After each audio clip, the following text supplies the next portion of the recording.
దేవ పార్వతిని చంపేసి 11 సంవత్సరాలు దాటుతుందనమాట. అయితే చంపేసి చనిపోయిన రోజున మాత్రం దాన ధర్మాలు మాత్రం చేస్తాడు. అయితే పార్వతి ఫోటోతో మాట్లాడుతూ ఉంటాడు. నేను మంచోడని తెలిసిన రోజులు నాతో బానే ఉన్నావు. ఒక్కసారిగా నేను చెడ్డోడని తెలిసినప్పుడే నువ్వు పైకెళ్ళాల్సొచ్చింది.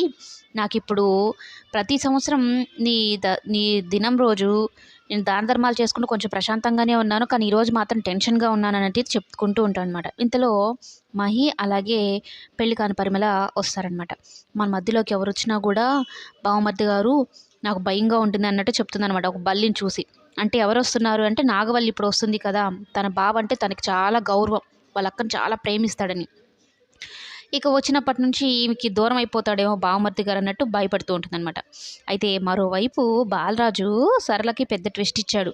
ఇంటి పనులన్నీ చినితను చేయిస్తది కదా! ఇప్పుడు ఆ ఇంటి పనులతో పాటు ఇసుక మోయించడాలు అలాంటివి చేస్తుందనమాట. చిన్నపిల్ల చదువుకునే అమ్మాయితో ఎందుకు అలాంటి పనులు చేయిస్తున్నారు అంటే, మరి తిరిగి ఊరికే కూర్చుంటే కొవ్వెలా కరుగుతది అన్నట్టు మాట్లాడి బాలరాజు చేసేలాగా చేస్తుందనమాట. ఇక చిన్ని కోసం బాలరాజు చేస్తాడు. అయితే మన ఇంటి కోసం మనం చేసుకుని తప్పే ఉందిలే అక్క అన్నట్టు మాట్లాడతాడు బాలరాజు ఫస్ట్.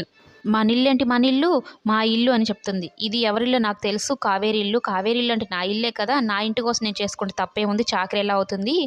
చిన్ని అంత అమాయకురాలైతే కాదు కావేరి. నువ్వు ఒకటి కొట్టావంటే 4 కలిపి ఇస్తుంది నీకు. అది గుర్తుపెట్టుకో. కావేరి వచ్చేంత వరకే నీ ఆటలు. కరెక్ట్‌గా వారంలో కావేరి వస్తుంది. అప్పుడు చెప్తాను మీ పని అన్నట్టు బాలరాజు బెదిరిస్తాడనమాట సరళని. ఇక లోహితతో సరళ నువ్వు చెప్పింది నిజమేనే. మొత్తం కథ మారిపోతుంది. ఆ కావేరి వస్తే నిజంగా మనల్ని తరిమేస్తదేమో ఇంట్లోంచి అన్నట్టు భయపడిపోతుందనమాట సరళ.